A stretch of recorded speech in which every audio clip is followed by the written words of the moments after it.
भगवान देवादिदेव महादेव से जगत जननी जगदम्बा खुद कह देती है माता पार्वती कि इसको इतना दुख है, इतना कष्ट है, इतनी तकलीफ है, इसके बाद भी इसके चेहरे पर मुस्कुराहट है। तो शंकर भगवान भी कह देते हैं अगर ये मेरे मंदिर में मुस्कुराते हुए आया है तो अब इसका दुख मैं काटूंगा, ये मुस्कुराता ही रहे, ये मुस्कुराएगा।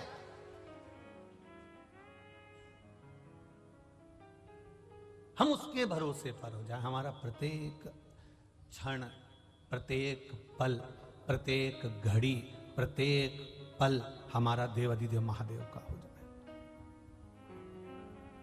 एक शिव भक्त का शंकर भगवान के मंदिर जाना, शिव जी को एक लोटा जल चढ़ाना, उस मंदिर से वापिस आना, मंदिर पर गए, आपके चरण में, आपके शरीर में, आपके कपड़ों में मंदिर की रज, शिवालय की रज, शिवालय का कंकर, शिवालय की धूल आपके शरीर में जब लगती है और वो धूल लगे हुए आप जब घर में आते हो, शरीर में कहीं ना कहीं चढ़ाए हुआ जल का छींटा लेकर आप घर में आते हो, या कहीं मंदिर के अंदर थोड़ा बहुत कीचड़ हो रहा है, गीला हो रहा है, उस कीचड़ लगे हुए पांव से, उस गीले पांव से आप अपने घर में आते हो, तो भी हमारे घर में आने से हमारे पवित्र घर का आनंद अपने आप बढ़ जाता है, उसका सुख प्राप्त हो जाता है।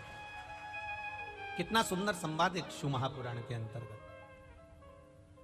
कश्मीर प्रदेश में एक देवव्रत नाम का ब्राह्मण रहता था।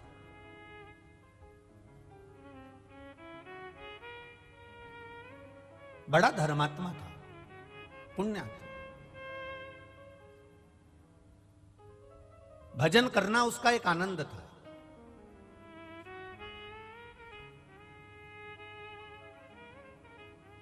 भक्ति में लगा रहता, भजन में लगा रहता, राम नाम, कृष्ण नाम, शिव नाम का गुणगान करता रहता। अब एक बात आप लोगों को पहले कही कि यह जरूरी नहीं है कि पिता धर्मात्मा है तो पुत्र भी धर्मात्मा होगा।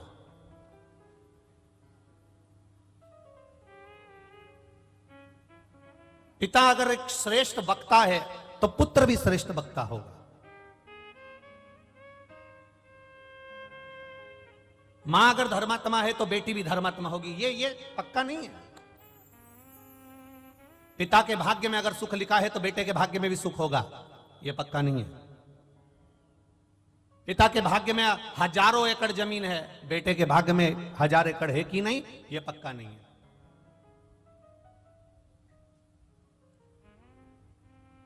हां, यदि संस्कार अगर बच्चे को मिल रहे हैं, श्रेष्ठ संस्कारों से बच्चा अगर पोषित हो रहा है, श्रेष्ठ संस्कारों से बच्चा अगर बढ़ रहा है, बच्चा संस्कारित हो रहा है, तो यह निश्चित है कि फिर पलटकर देखने की जरूरत नहीं। हम पहले कहे, आज फिर कहते हैं, 20 वर्ष तक माता पिता अपने बेटे को पढ़ाते हैं, लिखाते हैं, कॉलेज भेजते हैं, स्कूल भेजते हैं, कोचिंग भेजते हैं। 20 वर्ष तक माता पिता अपने बेटे को पढ़ा लिखाकर राम बनाने की चेष्टा करते हैं। 20 वर्ष तक माता पिता पढ़ाकर अपने बच्चे को राम बनाने का प्रयास करते हैं। और 20 दिन की, मात्र ओनली 20 दिवस, केवल 20 दिन, केवल 20 दिन की कुसंगति बेटे को रावण बना देती है। केवल 20 दिन की कुसंगति। 20 वर्ष तक माता पिता बेटे को राम बनाने का प्रयास कर रहे हैं। 20 वर्ष तक माता पिता बेटे को कोचिंग दे रहे हैं, ट्यूशन दे रहे हैं, अच्छी जगह पढ़ने भेज रहे हैं, ज्ञान की बातें कर रहे हैं, सब कुछ कर रहे हैं। 20 वर्ष तक माता पिता अपने बेटे को राम बनाने का प्रयास करते हैं, पर 20 दिन की कुसंगति बेटे को रावण बना देती है। कोई ऐसी संगत में बेटा पड़ जाता है, ऐसे मित्रों की संगति पड़ जाती है, ऐसे साथियों की संगति पड़ जाती है, ऐसे व्यक्ति की संगति पड़ जाती है कि उसका जीवन 20 दिन के अंदर वो रावण बन जाता है। उसका मन, चित्त, वृत्ति, उसके विचार अलग हो जाते हैं, घर से अलग।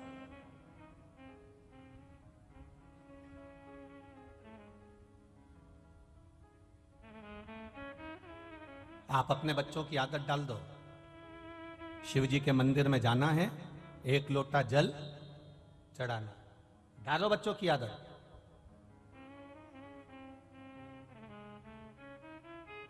जिस घर के बच्चे शंकर भगवान के मंदिर की सीढ़ी चढ़ना सीख जाते हैं, जिस घर के बच्चे शंकर भगवान के मंदिर का द्वार जाना चालू कर देते हैं, उस घर के बुजुर्ग कभी वृद्धाश्रम के द्वार नहीं जाते हैं। आपके बच्चे अगर मंदिर जा रहे हैं, आपके बच्चे अगर शिवालय जा रहे हैं, आपके बच्चे भगवान के मंदिर में जाकर एक लोटा जल चढ़ा रहे हैं, प्रयास करना। आपके घर का बच्चा अगर शंकर के मंदिर जा रहा है, आपके घर के बेटा बेटी अगर शिवालय जा रहे हैं, एक लोटा जल चढ़ा रहे हैं, एक लोटा जल समर्पित कर रहे हैं, तो ये विश्वास मानकर चलना कि आपको वृद्धाश्रम जाने की जरूरत नहीं पड़ेगी। क्योंकि जो शिव की सेवा करना जानता है, वो अपने घर के बुजुर्गों की सेवा करना भी जानता है। उसको आता है कि मेरे घर के बुजुर्ग की सेवा मुझे कैसे करना, उसको ज्ञात है।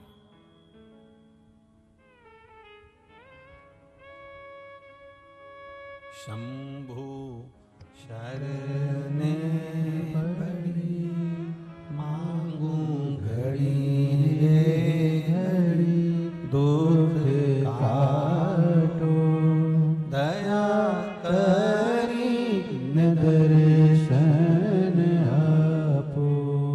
महाराज, जब हमारे घर के बच्चे शिवालय तक जाने लगे, मंदिर तक जाने लगे, शिव की चौखट तक जाने लगे, भगवान के द्वार तक जाने लगे, समझ लेना कि अब आपके बच्चे संस्कारिता का आनंद पा गए। जाएं वो।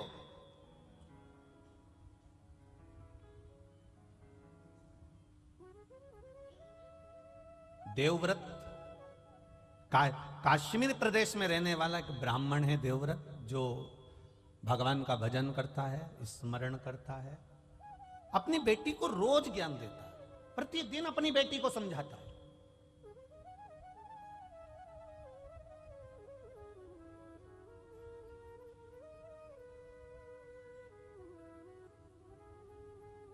पर संगत बिगड़ गई।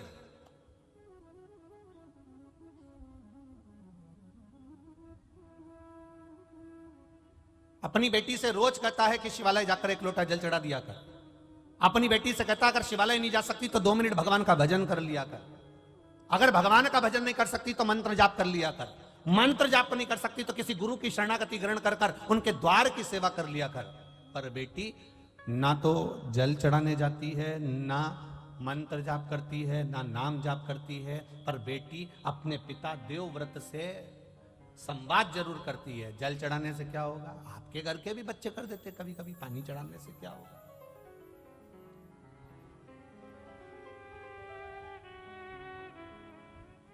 जल चढ़ाने से कौन सा फायदा? एक बात बहुत ध्यान लगाना, बारिश का पानी, आकाश से जल, बरसात का जल जब जमीन पर गिरता है तो वो नाली में जाएगा, खड्डे में जाएगा, खड्डे में से नाली में जाएगा, नाली से गटर में जाएगा, गटर से नाले में जाएगा, नाले से नदी में जाएगा, नदी से तालाब सरोवर होता हुआ आखिरी में समुद्र के पास पहुंच जाता है। बारिश का जल गिरा तो वो समुद्र तक पहुंच जाता है। आपके नजदीक के मंदिर में जो शिवालय है, उस शिवालय पर अगर एक लोटा जल गिरा तो वो महादेव तक पहुंच जाता है। वो महादेव तक पहुंच जाएगा। आपने जो जल समर्पित करा, आपने जो जल चढ़ाया। आज बसंत पंचमी है,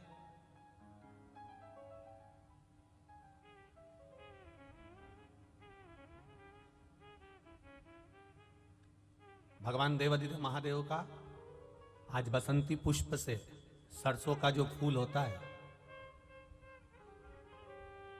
108 सरसों के पुष्प से भगवान शंकर का श्रृंगार किया जाता है या शिव को समर्पित किया जाता है।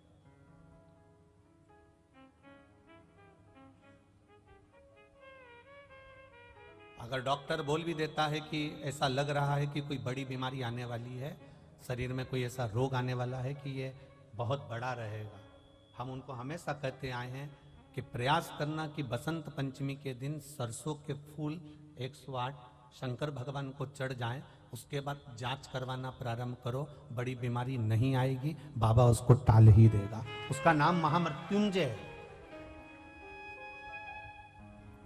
उसका नाम ही महामृत्युंजय। और हमने पहले भी बैतूल की कथा में कहा था कि सरसों का जो पुष्प होता है, कोई आप कार्य करने के लिए जा रहे हो, कोई ठेकेदारी करने के लिए जा रहे हो, उसमें भी सरसों का पुष्प देवाधिदेव महादेव के लिए बहुत प्रबल होता है, बहुत प्रबल।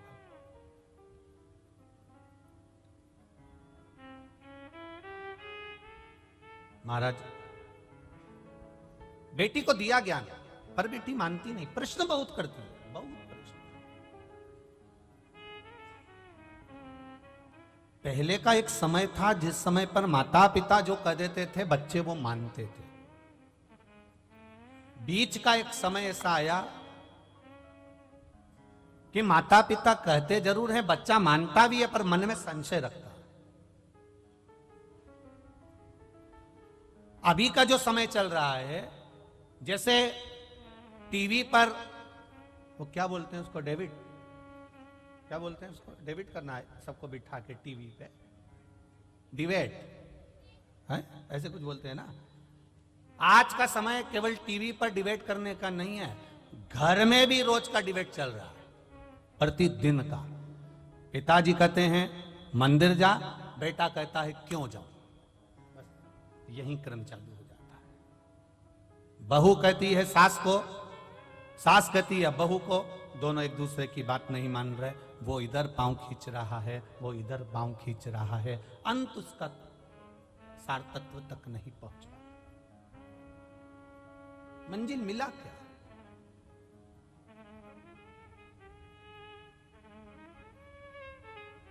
जितने भी चैनल खोलो और उस पर डिबेट होता हुआ दिखे तो आप प्रयास करना कि इसमें कहीं मंजिल मिल जाए तो जरूर बताना। मंजिल नहीं मिलती, किसी लक्ष्य तक नहीं पहुंच पाता, बीच में ही उसको छोड़ना पड़ता और वो संशय में घूमता रहता है। आज भी घरों में यही हो रहा है। माता पिता बच्चों से कहें कि तू जल चढ़ाने जा, माता पिता बच्चों से कहें कि तुम प्रणाम करो, माता पिता बच्चों से कहें कि तुम भजन करो, माता पिता बच्चों से कहें कि तुम कीर्तन करो।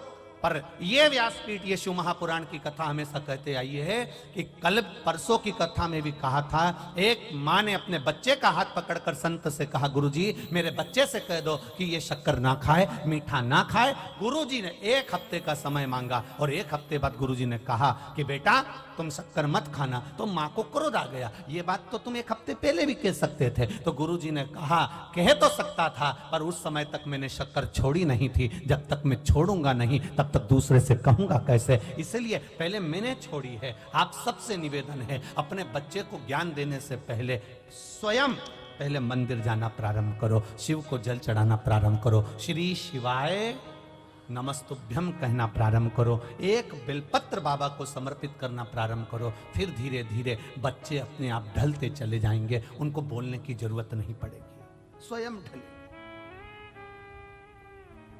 देवव्रत, कश्मीर प्रदेश में देवव्रत नाम का ब्राह्मण, और ब्राह्मण अपनी बेटी को हमेशा कहता है अपनी संगति सही रखना, विचार सही रखना, सोच सही रखना, गलत लोगों में मत पड़ जाना, गलत लोगों के बीच में मत जाना। बार बार अपनी बेटी को समझाता था, पर बेटी का विवाह कर दिया गया।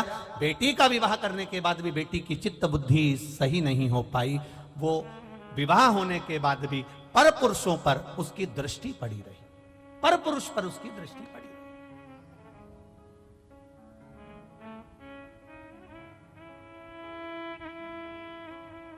महाराज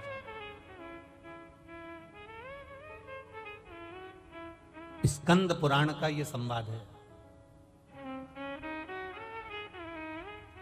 स्कंद पुराण का संवाद। दृष्टि गलत पड़ी रही, शादी होने के बाद भी पर पुरुष पर उसकी दृष्टि जाती थी। जो नारी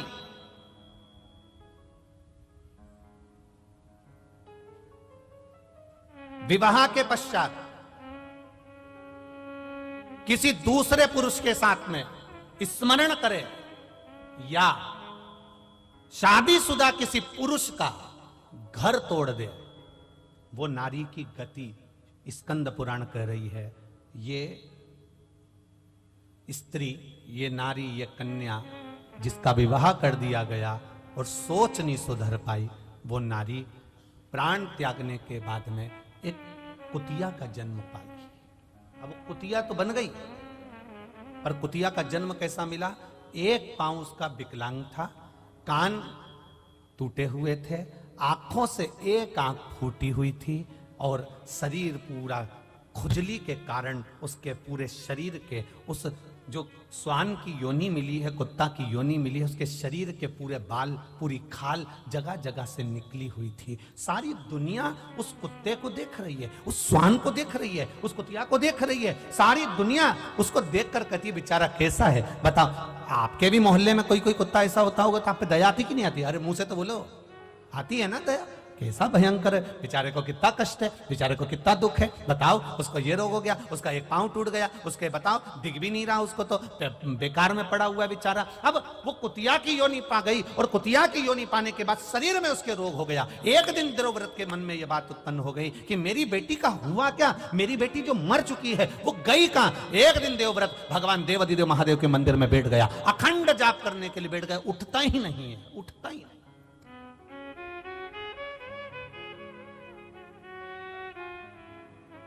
उठ ही नहीं रहा।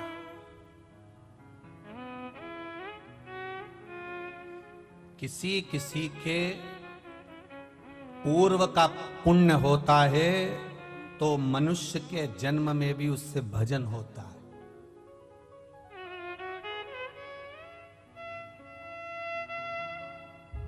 किसी का पूर्व का पुण्य हो तो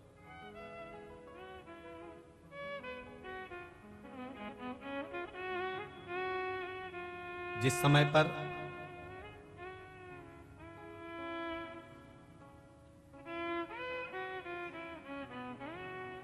महाभारत में पांडवों में युधिष्ठिर, नकुल, सहदेव, भीम, अर्जुन ये सब थे, और जिस समय पर अर्जुन मर गया,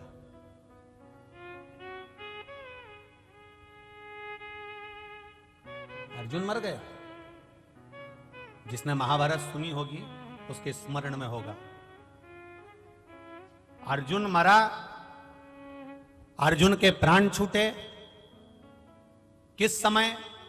जब युधिष्ठिर ने अश्वमेध यज्ञ करा, और अश्वमेध यज्ञ करने के बाद में अश्व छोड़ा गया, अश्व छोड़ा गया। वो अश्व घूमते घूमते घूमते घूमते जा रहा था।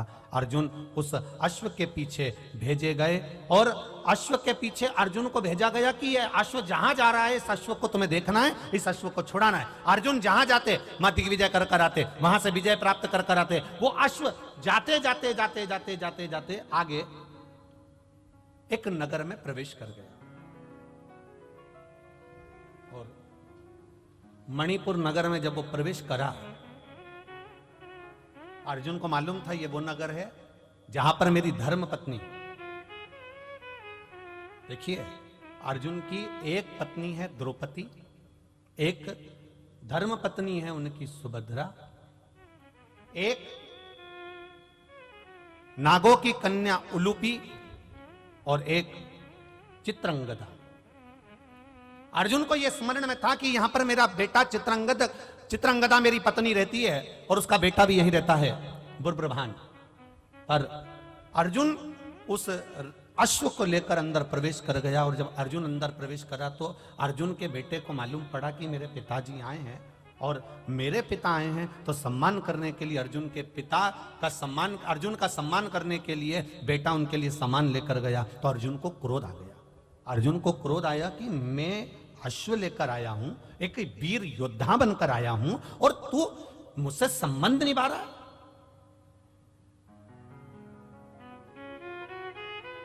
तुझे तो अश्व पकड़ना था और युद्ध लड़ना था, और तू मेरा सम्मान करने के लिए आया है। अर्जुन ने अपने बेटे बुब्रभान को अपशब्द कहना प्रारंभ करा। इसी समय पर नागों की कन्या उलूपी बैठी हुई थी, और उलूपी ने देखा कि बुब्रभान को अर्जुन चिल्ला रहे हैं। तब उलूपी ने कहा, बुब्रभान मैं तुम्हारी मां हूं बड़ी, एक काम करो तुम अपने पिता से युद्ध लड़ो। बुब्रभान ने कहा, मां अगर मैं पिता से युद्ध लड़ा और मेरे पिता को कोई घात हो गई तो? इसी समय पर उलूपी ने कह दिया, ये तो छत्राणी का जो पुत्र होता है, एक वीरानी का जो पुत्र होता है, वो युद्ध के मैदान में ये नहीं देखता कि पिता है कि कौन है, आओ और तुम युद्ध लड़ो, बस इतना कहना था। और कहते से बुब्रभान ने बाण चलाना प्रारंभ करे, इधर अर्जुन ने बाण चलाना प्रारंभ करे, दोनों में भयंकर युद्ध हो गया। और युद्ध होने के बाद जैसे ही युद्ध होते होते आगे तक बढ़ा, इतनी देर में बुब्रभान को भी घात लग गई और अर्जुन के प्राण छूट गए, अर्जुन मर गए, अर्जुन के प्राण छूट गए। आई चित्रंगदा रोती रोती आई, मेरा पति चले गया। बेटे तुमने क्या कर दिया, अपने पिता को मार दिया, अपने पिता को समाप्त कर दिया। मां, मैं पिताजी के साथ युद्ध नहीं लड़ना चाहता था, पर मां ने कहा है, उलूपी माता बोली है मुझसे युद्ध लड़ने के लिए। चित्रंगदा ने कहा, उलूपी तेरा मेरा मांग का सिंदूर उजड़ गया और तू अपने बेटे से कहती है कि युद्ध लड़ो। चित्रंगदा के सामने उलूपी ने कहा, मैं छत्राणी हूं, छत्री की बेटी हूं, मैंने अपने बेटे को, इस बुब्रभान को केवल एक छत्री का फर्ज अदा करने का प्रयास करा है। ब्राह्मण हो, ब्राह्मण कर्म से पीछे मत हटना, वैश्य हो, वैश्य कर्म से पीछे मत हटना, क्षत्रिय हो, क्षत्रिय कर्म से पीछे मत हटना, और शूद्र हो तो शूद्र कर्म से पीछे मत हटना। यह हमारा धर्म भी है और हमारा कर्म भी है, उससे हम पीछे कैसे हटें? तुमने श्रेष्ठ नहीं करा, तुमने अच्छा नहीं करा। रो रही, चित्रंगदा रो रही है, आंखों में जल भरा है। ये अर्जुन मर गए, अब जीवित कैसे होगा? उलूपी ने कहा, मैं नागों की कन्या हूं, मैं जानती हूं अर्जुन को जीवित कैसे करना, क्या कर सकती हो? बुब्रभान, धतराष्ट्र सर्प के पास जाना, और धतराष्ट्र सर्प के पास जाना, और उस धतराष्ट्र सर्प कौन? शिव जी के गले में कौन सा नाग होता है? जम के बोलो जरा। वासुकी नाग शंकर भगवान के गले में होता है। वासुकी नाग का सबसे बड़ा बेटे का नाम था धतराष्ट्र। वो धतराष्ट्र नहीं, पांडव और कौरव वाला, वो अलग है। वासुकी नाग का सबसे बड़ा पुत्र है धतराष्ट्र, सबसे बड़ा बेटा। एक बार देवादिदेव महादेव जब वासुकी नाग पर कृपा कर दिए थे, तो वासुकी नाग ने देवादिदेव महादेव से मांग लिया था, मुझे ऐसी मणि प्रदान कर दीजिए भोलेनाथ, जिस मणि को किसी से छुआया जाए और वो मरा हुआ भी जीवित हो जाए। देवादिदेव महादेव ने कहा, वो मणि तो केवल एक महामृत्युंजय मणि है, मैं तुझे दे देता हूं। और शंकर भगवान ने वो महामृत्युंजय मणि धतराष्ट्र को दे दी थी। उलूपी ने कहा, धतराष्ट्र के पास जाओ, वासुकी नाग के बेटे के पास में जाओ और वो मणि लेकर आओ। वो मणि अगर होगी तो वो मणि से वो जीवित हो सकता है, इसके सिवा जीवित नहीं होगा। बुब्रभान धतराष्ट्र सर्प के पास गया, नाग के पास गया, मेरे पिता को जीवित करना है। धतराष्ट्र ने कहा, तेरे पिता को जीवित करने की सामर्थ्यता मुझ में नहीं है, मैं मणि दे भी दूंगा पर तेरा पिता जीवित नहीं हो सकता। कब तक? जब तक देवादिदेव महादेव इशारा ना कर दें, तब तक इसका काल नहीं टल सकता, क्योंकि उसका नाम महाकाल है। जाओ उसके पास, पहुंचो उसके पास। बुब्रभान, उलूपी, चित्रंगदा शिव जी की आराधना में लग गई, और भगवान देवादिदेव महादेव ने क्या कृपा करी। शंकर भगवान ने खुद धतराष्ट्र से कहा, बेटा मणि दे दीजिए। वो मणि बुब्रभान लेकर गए और ले जाकर अपने पिता को जब स्पर्श कराया, अर्जुन वापिस जीवित होकर बैठ गया। अकाल मृत्यु वो मरे जो काम करे चंडाल का, काल उसका क्या बिगाड़े जो भक्त हो मां काल। जो शिव का उपासक होता है, शंकर का गुणगान करने वाला, शिव भक्ति में रमने वाला, शंकर पर अटूट विश्वास करने वाला, भटकता नहीं। देवव्रत शिव की आराधना में डूब गए, हिलते नहीं, जाते नहीं, आते नहीं, एक ही जगह पर स्थिर होकर बैठ गए। स्थिर जाइए।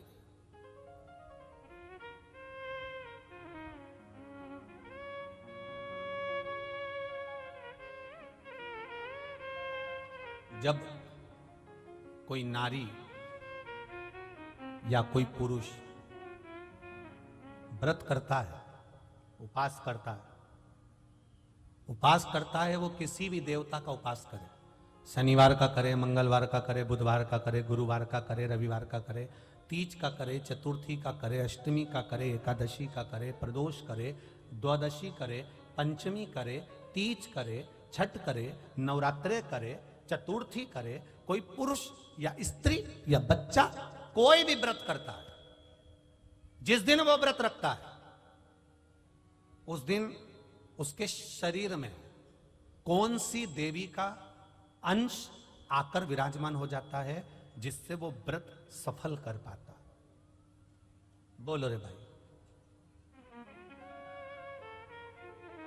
कौन सी देवी का अंश आ जाता है जिससे उसका व्रत, किसी भी व्रत को करे, वो एकादशी करे, द्वादशी करे, प्रदोष करे, सोमवार करे, मंगलवार करे, बुधवार करे, नवरात्रे करे, तीज करे, चतुर्थी करे, छठ करे, प्रदोष करे, दिवाली करे, दशहरा करे, जो व्रत उसको करना है करे, मंगलवार करे, वो कौन सी देवी एक ऐसी होती है, भगवान शंकर की वो कौन सी एक माता, एक देवी ऐसी है जो व्रत करने वाले की तप साधना में साथ देती है और उसकी तप साधना को बढ़ाने का काम करती है। वो केवल एक देवी है, शकंभरी माता।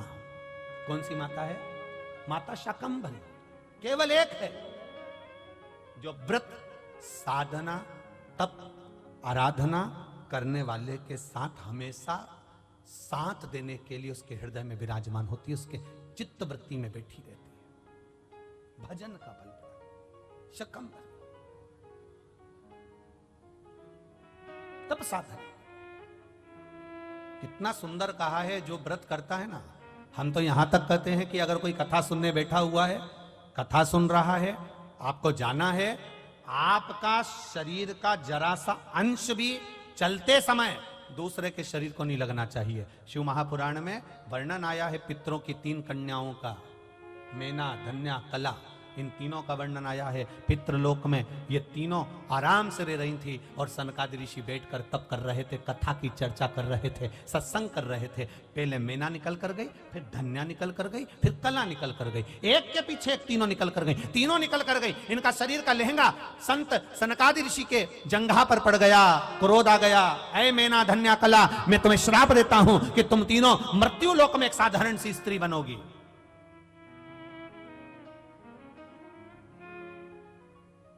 तीनों बिलख रही हैं, तीनों रो रही हैं, तीनों की आंख में आंसू भरा हुआ। क्षमा कर दीजिए नाथ, क्षमा कर दीजिए।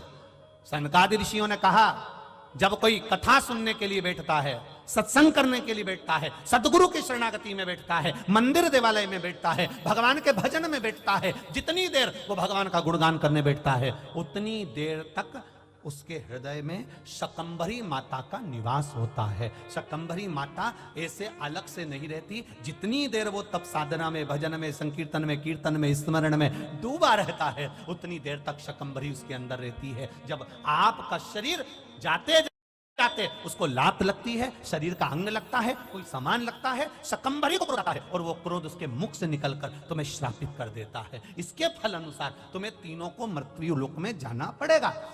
चरणों में पड़ गई, हमारा उद्धार कैसे होगा? तब सनकादि ऋषियों ने कहा, तुम्हारा उद्धार, मेना, तुम्हारे घर में पार्वती का जन्म होगा।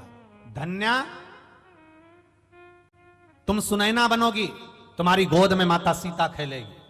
कला, तुम कीर्ति बनोगी, तुम्हारी गोद में राधा खेलेगी। ये 3 देवियां जब तुम्हारी गोद में खेलेगी, जगत का कल्याण कर देगी।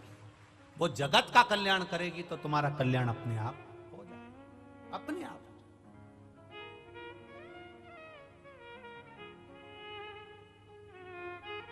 हम यहां तक कहेंगे, उसका भी स्मरण रहे। अगर कोई अपने घर से 1 लोटा जल लेकर जा रहा है, शिव जी के मंदिर तक जा रहा है, शिवालय तक जा रहा है, तो यहां तक भी निवेदन करेंगे कि हंसो, दुनिया का काम है हंसना। अभी आदरणीय महाराज जी कह रहे थे कि जब कोई सनातन धर्म के लिए आगे बढ़ता है, कोई अच्छे काम के लिए आगे बढ़ता है, तो दुनिया ताने भी देती है, अपशब्द भी कहती है, टांग भी खींचती है। लोग अपशब्द पर अपशब्द कहते हैं। जब आप 1 लोटा जल लेकर देवालय शिवालय की ओर जाएंगे, तो आप जिस रास्ते से निकल कर जाएंगे, दुनिया के लोग आप पर भी हंसेंगे। लो, एक और आ गई सियोर वाला महाराज की चेली। लोग हंसेंगे, ये चल दी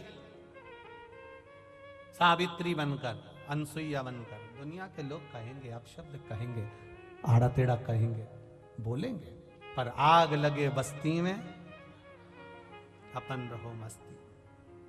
कहे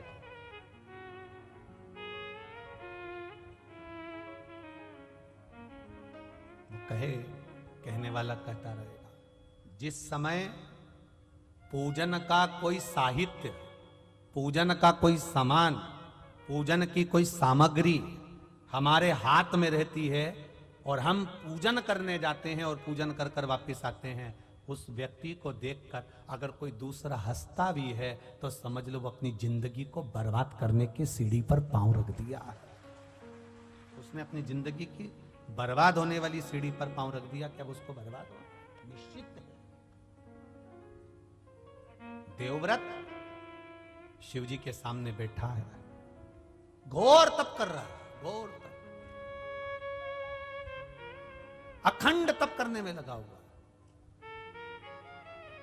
और ऐसा अखंड तप देवव्रत कर रहा है, उसको केवल एक चीज मालूम करना है कि मेरी बेटी, जिसको मैं समझा समझा कर रह गया, वो बेटी की दशा कैसी है। तब देवव्रत ने अखंड तप करा।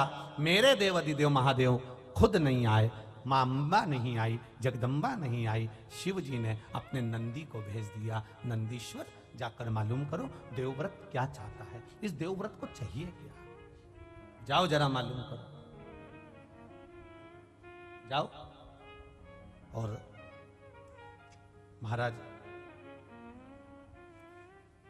तब साधना का जो बल होता है वो कोई साधारण नहीं होता।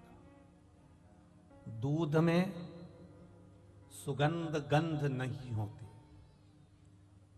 दूध में सुगंध गंध कब आएगी? जब दूध को आप तपाओगे, फिर उसको जमाओगे, जमाकर फिर उसका घी निकालोगे, और घी निकालोगे तब उसमें गंध आना, सुगंध आना प्रारंभ हो जाएगी। दूध में सुगंध नहीं है, पर दूध को तुमने पहले फाड़ा, तपाया, फाड़ा, फिर उसको अग्नि पर तपाया, तपाने के बाद में जब वो धीरे धीरे धीरे धीरे धीरे धीरे घी बना, तब उसमें सुगंध आना प्रारंभ हो गई। उसी तरह मनुष्य में उतना आनंद सुख कैसे प्राप्त हो सकता है, शंकर की भक्ति कैसे प्राप्त हो सकती है? तो कहा दुनिया के लोग अपशब्द कहकर तुम्हें तपाएंगे, अपशब्द कहेंगे, ताने देंगे, गाली देंगे, आड़ा टेढ़ा कहेंगे, फिर भी तुम भगवान शिव के शिवालय में जाती रहना। जब तपते रहोगे, तपते रहोगे, तपते रहोगे, तो एक दिन सुगंधित घी बन जाओगे और आपका जीवन सार्थक हो जाएगा। तपाएंगे लोग, कहेंगे, दुनिया के लोग कहेंगे जो कहना।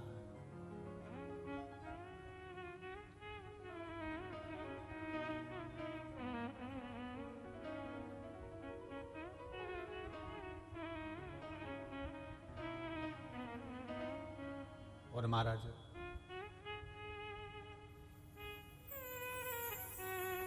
जब हम भगवान की शरणागति में जाकर बैठ जाएंगे, तप ले, तप लो खूब दिल से। और जिस समय हम तप लिए, सुगंध अपने आप बढ़ती चली जाए, अपने आप बढ़े।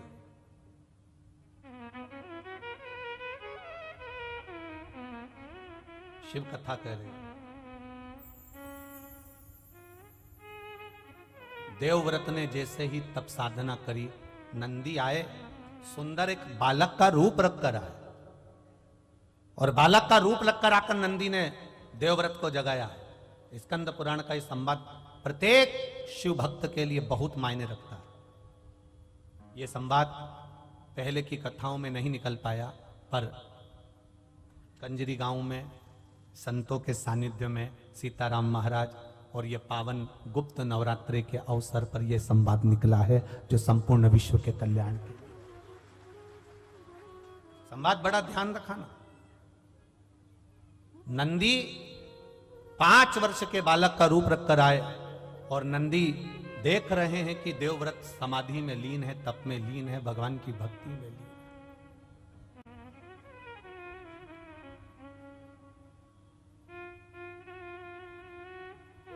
लीन है। नंदी ने जगाया, देवव्रत नहीं जगा। नंदी ने फिर जगाया, देवव्रत नहीं जगा, जगता ही नहीं। बहुत प्रयास करा नंदी ने, उठता ही नहीं। लगा श्री शिवाय नमस्तु, श्री शिवाय नमस्तु, श्री शिवाय नमस्तु। लगा ओम नमः शिवाय, ओम नमः शिवाय, ओम नमः शिवाय। तप में लीन। नंदी ने देखा कि यह जगता नहीं है। मंदिर में जो घड़ियाल था उस घंटाल को नंदी ने बजाना प्रारंभ करा। देवव्रत नहीं उठता, उठा ही नहीं।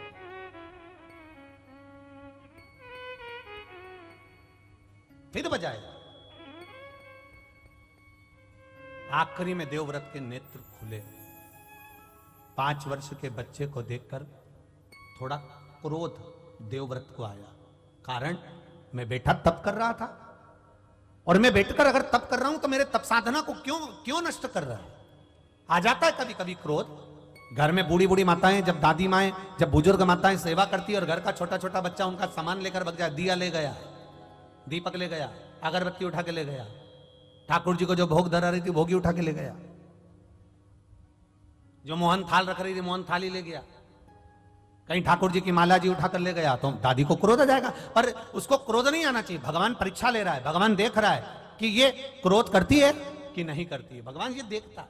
अब इसको 5 वर्ष के बच्चे पर क्रोध आ गया। देवव्रत को क्रोध आया, उठकर खड़ा हुआ। जैसे ही खड़ा हुआ इतने में बच्चे ने कह दिया, बाबा आपको तप करते हुए देखकर मेरे मन में एक प्रश्न आया है। आप तप किसके लिए कर रहे हो? आप साधना किसके लिए कर रहे हो? आप व्रत किसके लिए कर रहे हो? आप उपास किसके लिए कर रहे हो? किसके लिए?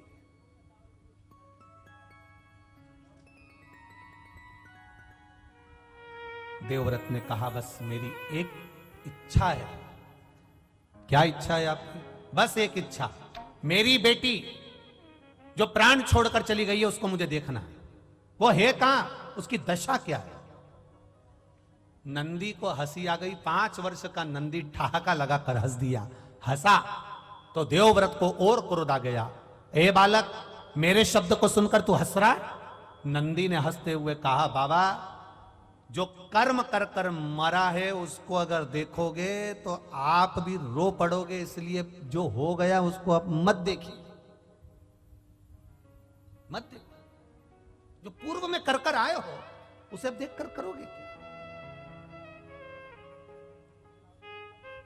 कई लोग कहते हैं हमने किसी का बुरा नहीं करा गुरुजी, हमने कभी किसी का बुरा नहीं करा गुरुजी, फिर भी लोग हमारा बुरा क्यों करते हैं? हम कहते हैं जी जी, इस जन्म में तुमने किसी का बुरा नहीं करा, पर अगला जन्म किसने देखा कि तुमने किसका बुरा करा होगा? जिसका करा होगा वो आज तुमको त्राड़ दे रहा है, आज तुमको कष्ट दे रहा है। जिसने पूर्व समय में गौ माता को एक रोटी दी, प्रेम से उसको सहलाया, वो गौ माता तुम्हारे घर में गौ माता बनकर आ गई। वो तुम्हारे यहां सेवा कर रही। और जिसने गौ माता को देखकर एक रोटी देने के बाद में हट हट, अरे शास्त्र तो उठाओ। कितने वीरों में वीर थे राजा जनक, राम जी महाराज के ससुर, दानवीर, भजनावली, कीर्तनी। दुनिया के लोग उनका नाम उच्चारण करते हैं। राजा जनक जैसा कोई नहीं, राजा जनक जैसा कोई नहीं, राजा जनक जैसा कोई नहीं, राजा जनक जैसा कोई नहीं। जनक जितने बड़े दानी थे, पुण्यवात्मा थे, स्मरणी थे, भजनावली थे, कीर्तनी थे, उसके बाद भी राजा जनक को नरक का द्वार जाना पड़ा। कारण क्या था?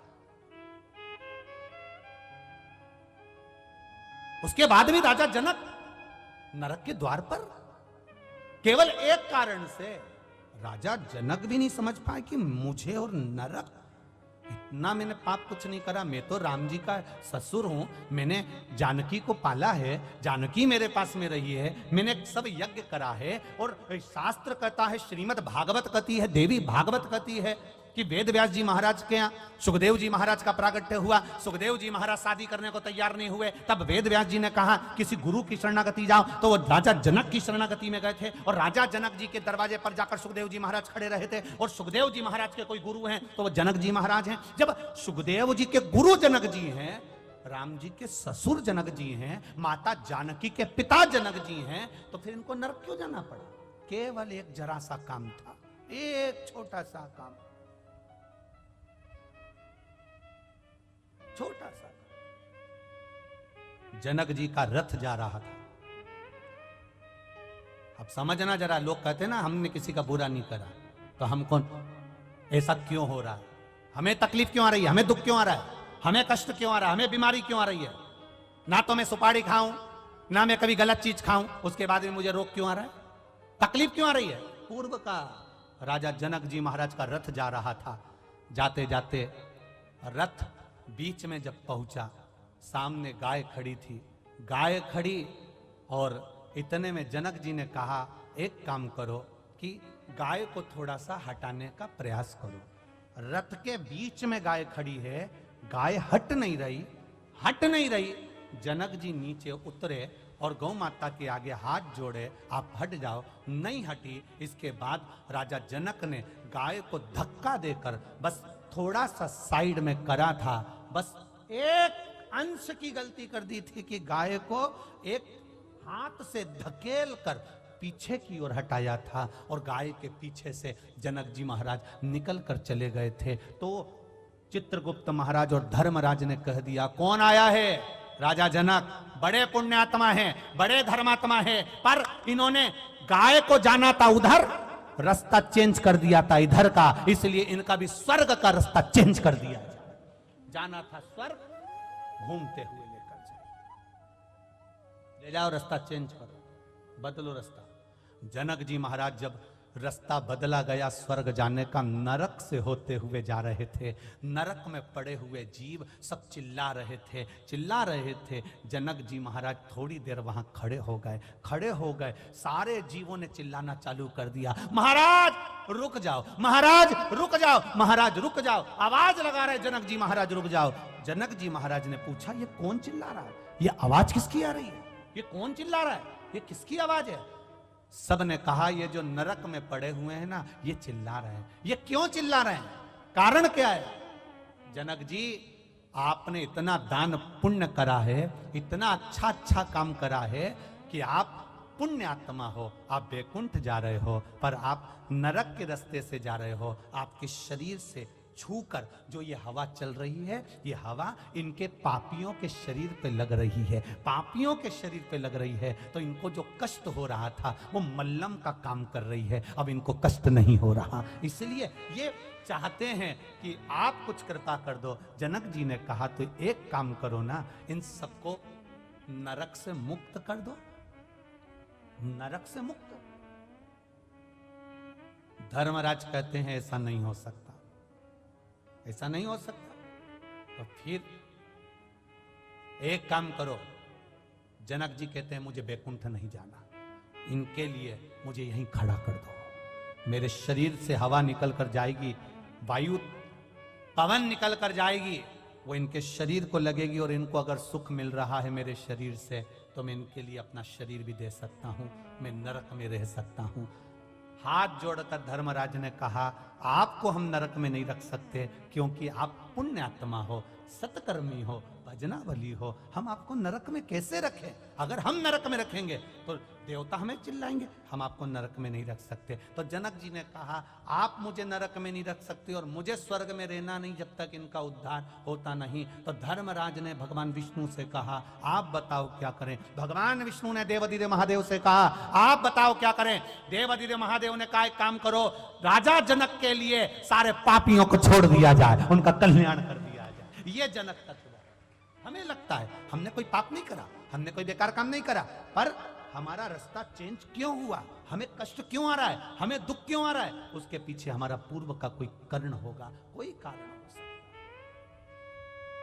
एक झोली में फूल भरे हैं, एक झोली में कांटे, तेरे बस में कुछ भी नहीं वो बांटने वाला बांटे। अरे कोई कारण होगा, अरे कोई कारण होगा। धन का बिस्तर मिल जाए पर नींद को तरसे ने, धन का बिस्तर मिल जाए पर नींद को तरसे नहीं, कांटों पर भी सोकर आए किसी के मन को चैन। अरे कोई कारण होगा, अरे कोई कारण होगा। किसी किसी की यहाँ डनलप का गद्दा बिछाए, एसी का रूम, वीआईपी रूम, सोते सोते भी एक गिलास केसर का दूध, फिर भी रात को नींद नहीं।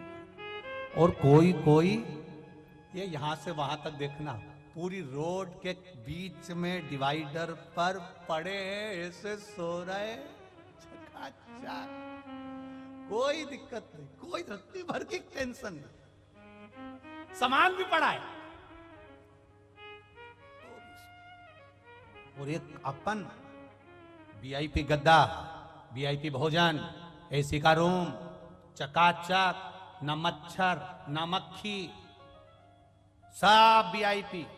उसके बाद भी रात भर करवट बदलते रहे, कहीं घुटना, कहीं कमर, कहीं पीठ, कहीं हाथ, रात भर दुखता रहा। और यहाँ धन का बिस्तर मिल जाए पर नींद को तरसे, और कांटों पर भी सोकर आए किसी के मन को चैन। अरे कोई कारण होगा, अरे कोई कारण होगा। सांप भी डस ले तो मिल जाए किसी को जीवन दान।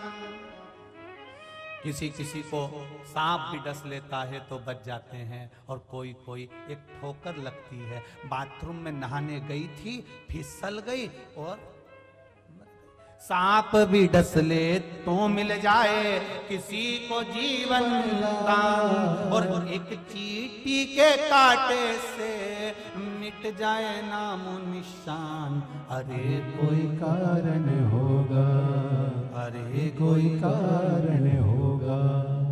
एक झोली में फूल भरे हैं, एक झोली में कांटे, तेरे बस में कुछ भी नहीं वो बांटने वाला बाटे। अरे कोई कारण होगा, अरे कोई कारण होगा। बिना कारण के कुछ नहीं मिल सकता, कारण जरूर है।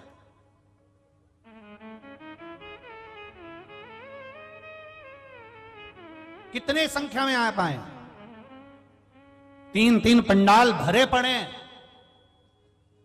हजारों की तादाद में आप लोग आकर विराजमान हुए, और इससे भी ज्यादा लोग कंजरी और हालोल में रहते होंगे।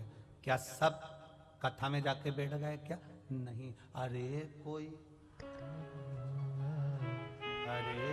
कारण होगा। ये आने का प्लान भी बनाए थे, इनने विचार भी करा होगा कि 26 जनवरी की छुट्टी पड़ेगी, अपन चले। इनने सब प्लान बनाया। इनके प्लान से क्या होता है, पहले महादेव को भी तो प्लान बना दो कि तेरा क्या होगा रे कालिया। यहां बुला लेंगे तो फिर तो सर्टिफिकेट मिल जाएगा।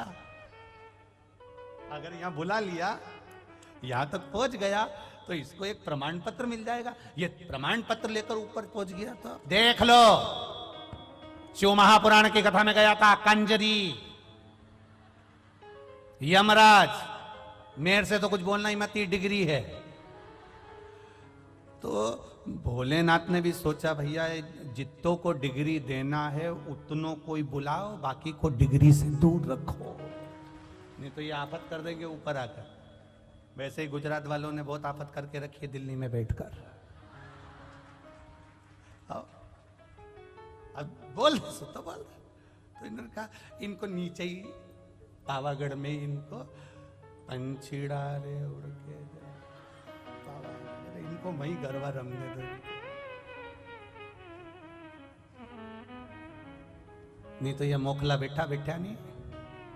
बस राम कृष्ण कहे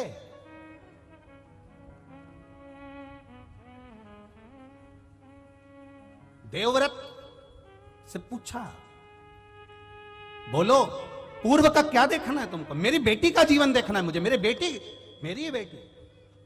मत देख। देवव्रत रोएगा, तड़फेगा बेटी की दशा देखकर। नहीं,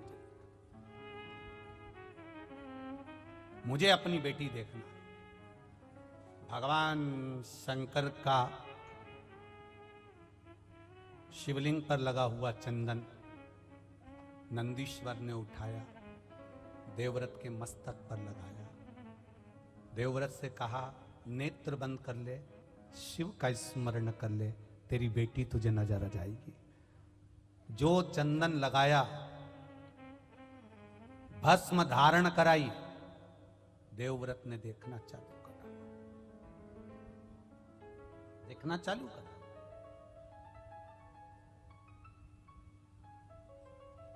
भस्म, चंदन, बेलपत्र, शिवजी पर चढ़ी हुई कोई भी सामग्री व्यक्ति के जीवन का ना जाने कितने जन्म के पापों को काट देता है।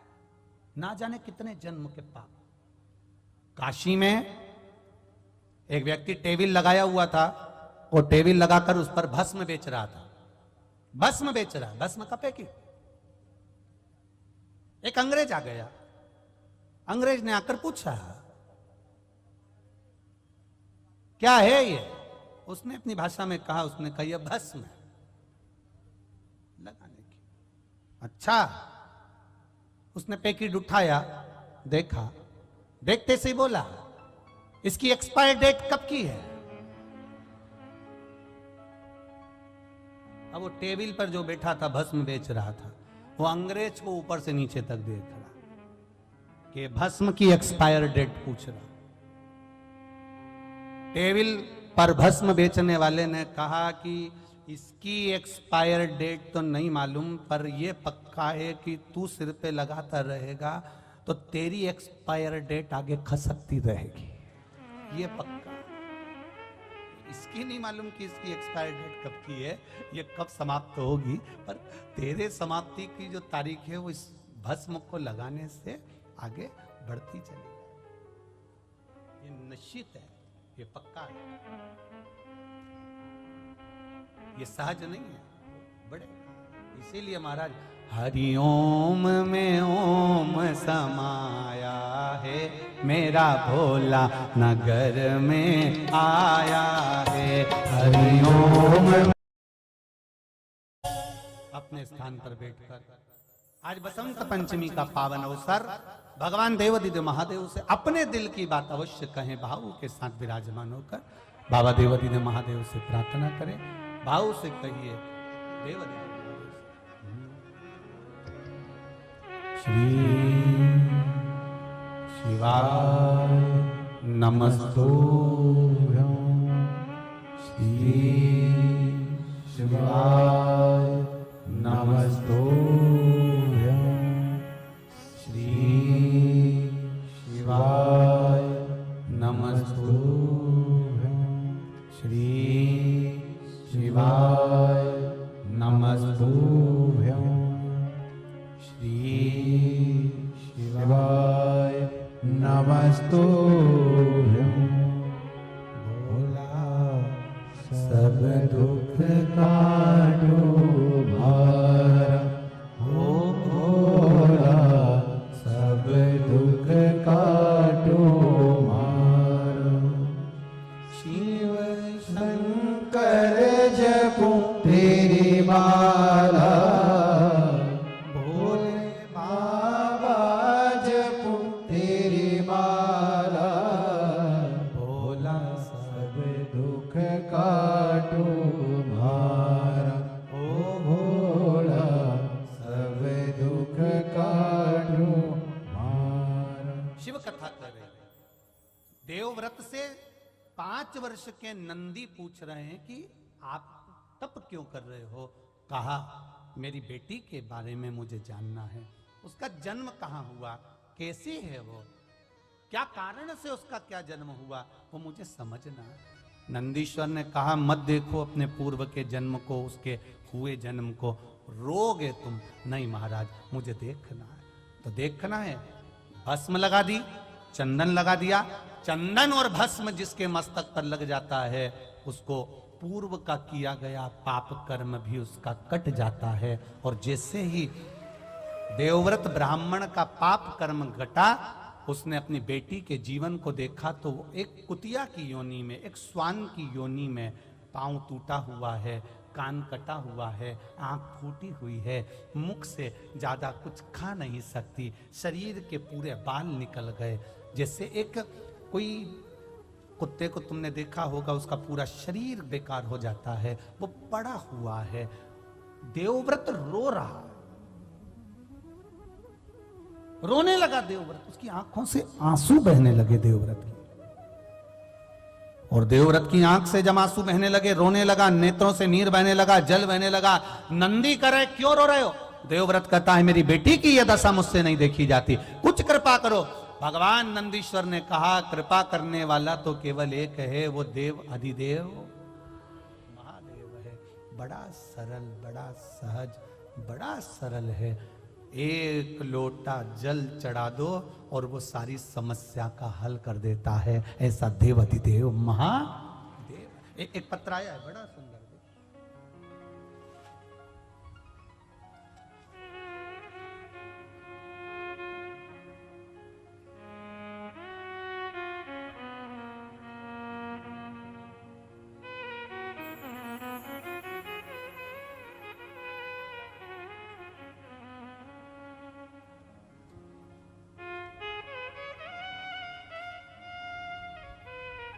मैं मोहित चतुर्वेदी अहमदाबाद से आया हूं।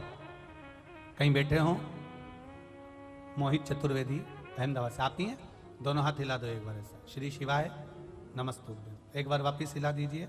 श्री शिवाय नमस्तुभ्यम। मैं मोहित चतुर्वेदी अहमदाबाद से आया हूं। मैं बाबा की कृपा का क्या बखान करूं गुरुदेव। मैं बहुत अधिक कर्जे में दब गया था। मैं एक प्राइवेट कंपनी में जॉब करता हूं। मुझ पे इतना कर्जा हो गया था कि मेरी पूरी सैलरी सिर्फ EMI में चली जाती थी। इतना ही नहीं, मेरी नौकरी में भी दिक्कत होने लगी। अगस्त 2022 में मुझे नोटिस भी दिया गया कि मेरी कंपनी की ओर से। उसी समय मेरी सास मेरे घर पे आई हुई थी। वो उनकी शिव महापुराण की कथा रोज सुनती थी। आपकी कथा जब वो रोज सुनती, उन्हीं के साथ मुझे और मेरे पत्नी को भी शिव महापुराण की कथा के बारे में पता चला। और हम दोनों ने शिव मंदिर में जाकर भोले बाबा को एक लोटा जल चढ़ाना प्रारंभ करा।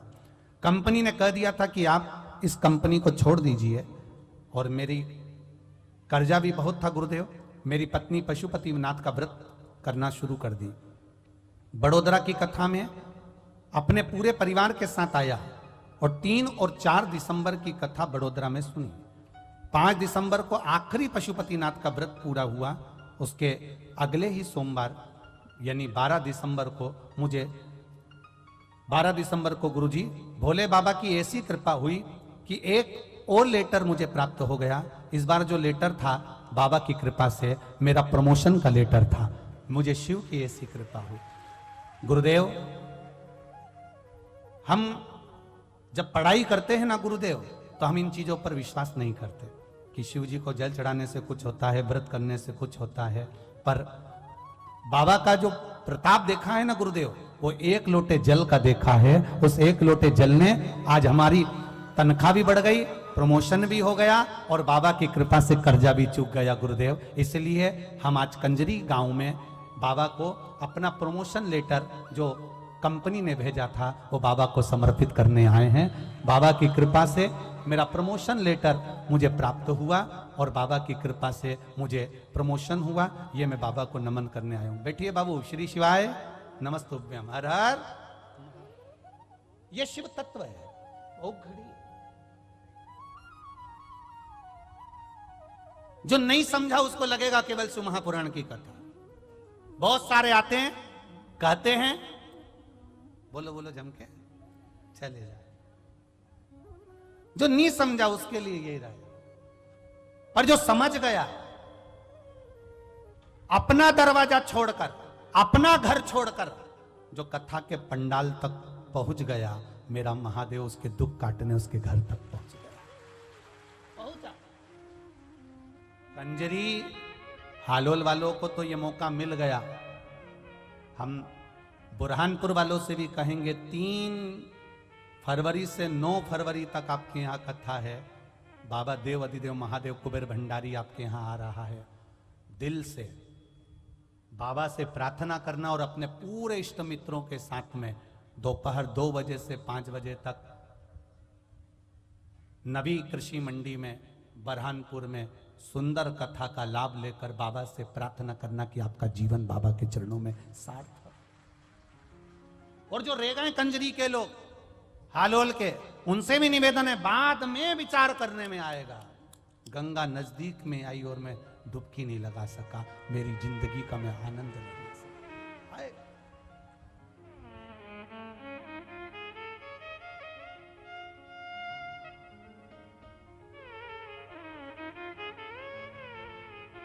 एक हॉस्पिटल होता है, एक एम्बुलेंस होती है। हॉस्पिटल और एम्बुलेंस दोनों में अंतर है। हॉस्पिटल चलकर तुम्हारे पास तक नहीं पहुंचेगा, चलकर कौन पहुंचेगी? एम्बुलेंस। प्राथमिक उपचार करती करती एम्बुलेंस तुम्हें हॉस्पिटल तक ले जाएगी और फिर तुम्हें ठीक कर देगी। ये शिव महापुराण की कथा नहीं है, ये 7 दिन की एम्बुलेंस है जो आकर बैठ गया और परमात्मा के चरणों तक पहुंच गया। ये दुख जीवन है, मनुष्य का शरीर है, मानव की देह, ये मानव का शरीर मिला है। ऐसा नहीं कोई संत, कोई साधु, कोई गुरु, कोई महात्मा, कोई जोगी, कोई सन्यासी, कोई तपस्वी, कोई साधक, कोई उपासक, कोई आपसे कह दे कि मैं आपको ऐसा कर देता हूं कि आपको दुख ही नहीं आएगा, तो फिर आप उसके हाथ जोड़ लेना और कह देना जब राम जी थे उन पर भी दुख था, उनके भी गुरु एक से बढ़कर एक थे, तो फिर वो दुख क्यों नहीं काट सके? दुख आया है तो झेलना तो पड़ेगा। बस भजन के बल पर वो दुख थोड़ा थोड़ा कटते चले जाता है और हम परमात्मा के होते चले जाते हैं। कोई कहे तुमसे कि दुख नहीं आएगा, कपट नहीं आएगा, तुम्हारे जीवन में तकलीफ नहीं आएगी, कष्ट नहीं आएगा, हो ही नहीं सकता, नहीं हो सकता, बिल्कुल नहीं हो सकता। दुनिया के दुख हरने वाले पर भी दुख आन पड़ा, जग को रोशन करने वाले को आधी रात में आना पड़ा।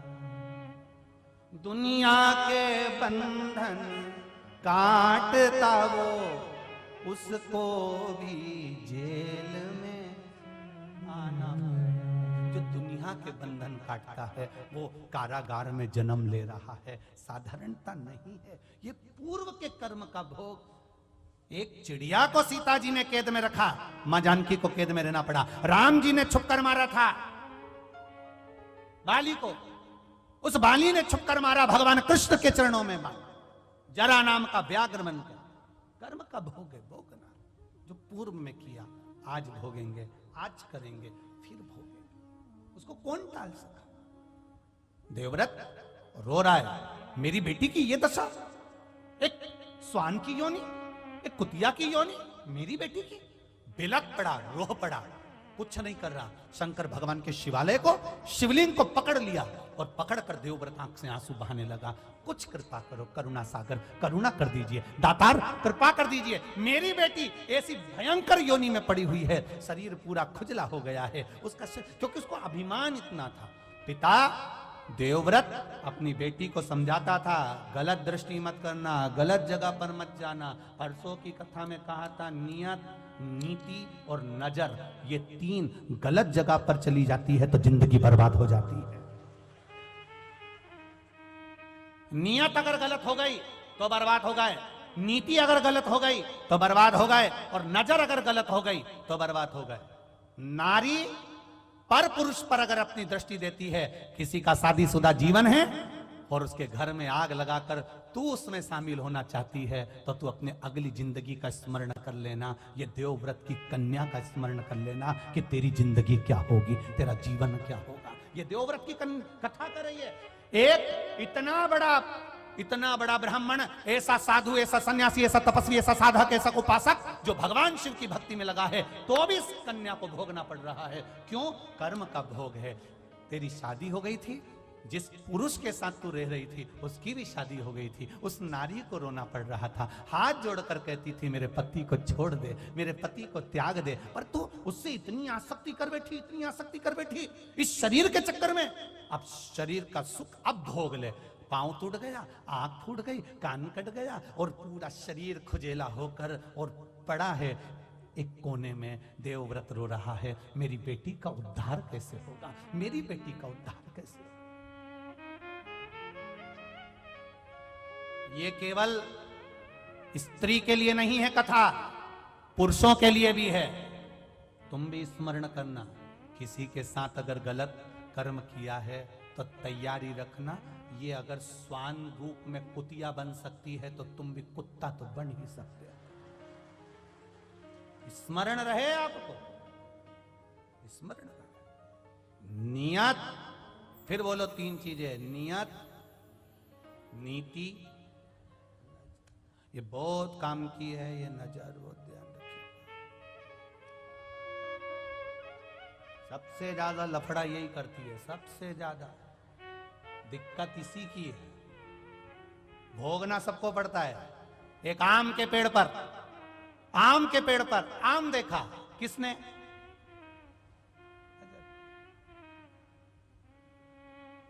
ललचाई कौन? आम तक कौन लेकर गया? चढ़ा कौन? तोड़ा किसने? हाथ। खाया किसने? स्वाद किसने लिया? गया कहां? और माली ने पकड़ लिया और जो दोचना चालू करा, पिटा कौन? रोया कौन? जैसा कर्म करोगे वैसा भोगोगे। देखा भी तू नहीं था, अब रोए भी तू। कर्म तेरा है, भोगो। बस तुम भी देख लो, किसी भी नारी को, स्त्री को, पुरुष को गलत दृष्टि से देख लो, फिर याद रखना, दरवाजे पे लिख लेना तेरा क्या होगा रे कालिया। तैयारी कर लेना, होगा। मत बुरे कर्म कर बंदे, वरना पछताएगा। भगवान की आंखों से तू बच नहीं पाएगा, तू बच नहीं पाएगा। अरे ओ अज्ञानी, मत करना दानी, तेरे कर्म का फल भी तू ही पाएगा। जैसा किया तूने तेरे आगे आएगा। मत बुरे कर्म कर बंदे, वरना पछताएगा। भगवान की आंखों से तू बच नहीं पाएगा, तू बच नहीं पाएगा। बड़ा मुश्किल है, बच लो आप। रो रहा है देवव्रत, मेरी बेटी की दशा सुधर जाए, ऐसा करूं। शिव जी का शिवलिंग पकड़कर बैठ गया, क्षमा कर, क्षमा कर, क्षमा।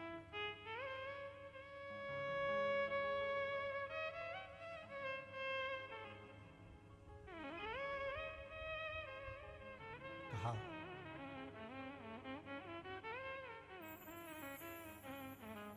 नरसिंह मेहता, यही गुजरात के जूनागढ़ के, शिव मंदिर में रात भर शंकर भगवान के शिवलिंग को पकड़कर रोए थे, तो उनको सांवरिया का दर्शन हो गया था। यही नरसिंह मेहता जूनागढ़ के सांवरिया के भक्त थे, पर सांवरिया का दर्शन कभी नहीं मिला था। शंकर जी का शिवलिंग पकड़कर रोए तो शंकर भगवान प्रकट हो गए, मांग तुझे क्या चाहिए? सांवरिया का दर्शन चाहिए, चल मेरे साथ। नंदी पे बिठा कर ले गए, नंदी पे। सांवरिया गौलोक धाम में रास कर रहे थे राधा जी के साथ में, ले जाके इनको खड़ा कर दिया। सांवरिया सेठ नाचते नाचते नाचते नाचते जो नरसिंह जी को देखे तो पूछ लिया, यहां तो लोग मरने के बाद आते हैं, तू तो जीते जी आ गया, कौन लाया तुझको यहां? नरसिंह जी बोले जो लाया है वो बाहर खड़ा है, तो क्या उसको अंदर क्यों नहीं लाया? क्योंकि मैं अंदर नहीं जाऊंगा। पूछा क्यों? कि जो अंदर नाच रहा है वो नाचने में एक्सपर्ट है, जिसको देख लेता उसको नचाना चालू कर देता। एक बार की बात है, भगवान सांवरिया सेठ ब्रजभूमि में लीला कर रहे थे और मैंने पार्वती जी से कहा था कि मुझे भी रास मंडल में जाना है। पार्वती जी ने खूब मना करा पर मैं नहीं माना। फिर मैंने, पार्वती जी जब मेरा श्रृंगार नहीं करी तो मैंने खुद 3-4 ब्यूटी पार्लर बुक कर दिए और 4 पार्लर बुक करे। तब वहां से कोई आया, फिर आके उन्होंने मेरे केश खोले और उनको चोटी बनाना चालू करा। 6 महीने तो उनको बाल सुलझाने में लग गए। तब उन्होंने चोटी तैयार करी, फिर मुझे साड़ी पहनाई, मेरा सुंदर श्रृंगार करा, सुंदर सुंदर। नरसिंह जी बोले सांवरिया सेठ से, मैंने उनसे कहा भी तुम्हें कोई पहचाना नहीं? सांवरिया सेठ से बोल रहे हैं नरसिंह जी कि मैंने उनको कहा कि तुम्हें कोई पहचाना नहीं। तब सांवरिया सेठ वो भोलेनाथ जी कह रहे थे कि वो पार्लर वालों ने ऐसा श्रृंगार करते हैं, ऐसा श्रृंगार करते हैं कि वो तो जब मुंह धुलता है तब मालूम पड़ता है कि है क्या। तब समझ, ऐसे तो मालूम ही नहीं पड़ता। बाबा भोलेनाथ का जो श्रृंगार किया, ऐसे सुंदर तैयार होके शंकर जी बोले, मैं ब्रजमंडल में गया और मैं नाचने लगा गोपी बनकर, ऐसा नाचा, ऐसा नाचा, ऐसा नाचा। अब सांवरिया सेठ के पास में इसलिए जाना नहीं चाहता क्योंकि नाचते नाचते इनकी बुद्धि ना जाने कहां चली गई। नाचते नाचते बोले, ए गोपियों, इतने दिनों से मैंने तुम्हारा कभी मुंह नहीं देखा, जरा सब लाइन से खड़ी हो जा। अब मैंने भी मन में सोचा आज ही देखना था। जिस दिन ट्रेन का टिकट नहीं लेते हैं उसी दिन टीसी से मुलाकात होती, ये पक्का है। ऐसे तुम रोज चले जाओ, ट्रेन का टिकट लो, बैठो, उस दिन टीसी नहीं आएगा, पक्का। तुम टिकट लेके बैठो, टीसी नहीं आएगा। और जिस दिन तुमने टिकट नहीं लिया,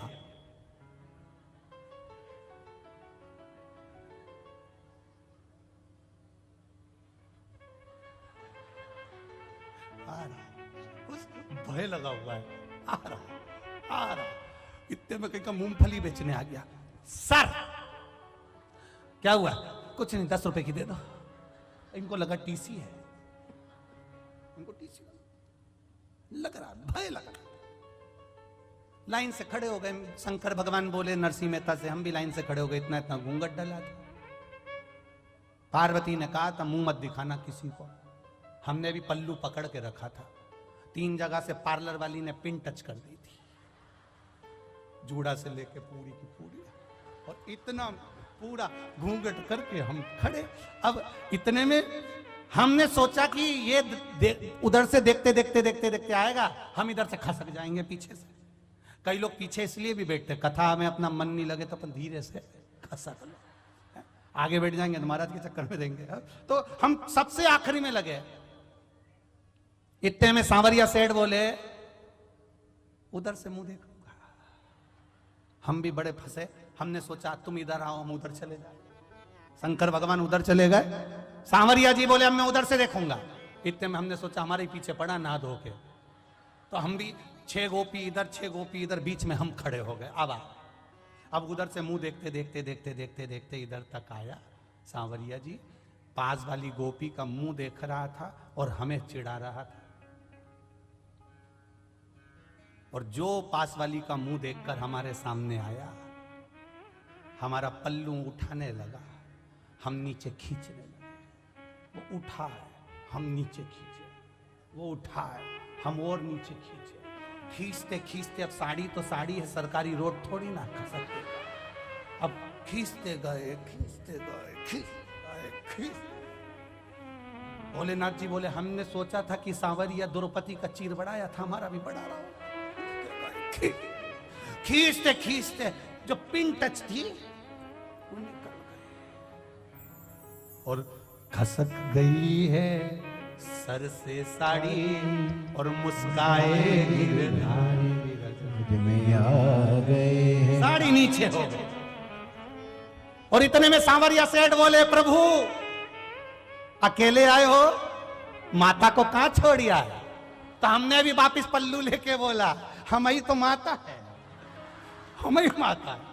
अब जैसे ही बोले इतने में भगवान सांवरिया सेठ ने कहा, गोपियों तुम सब अपने घर जाओ, आज शरद पूर्णिमा का दिन है, मैंने पहली बार ऐसी सुंदर गोपी देखी है, इसी के साथ नाचूंगा, तुम जाओ। दादा इतना नचाया, तांडव कर लूंगा पर कभी गोलोक धाम नहीं जाऊंगा।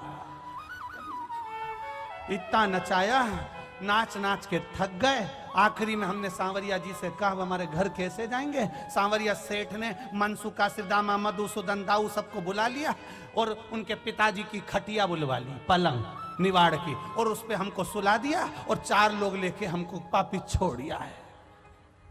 फिर हमने पार्वती से कहा, पार्वती बड़े दुख में हैं हम।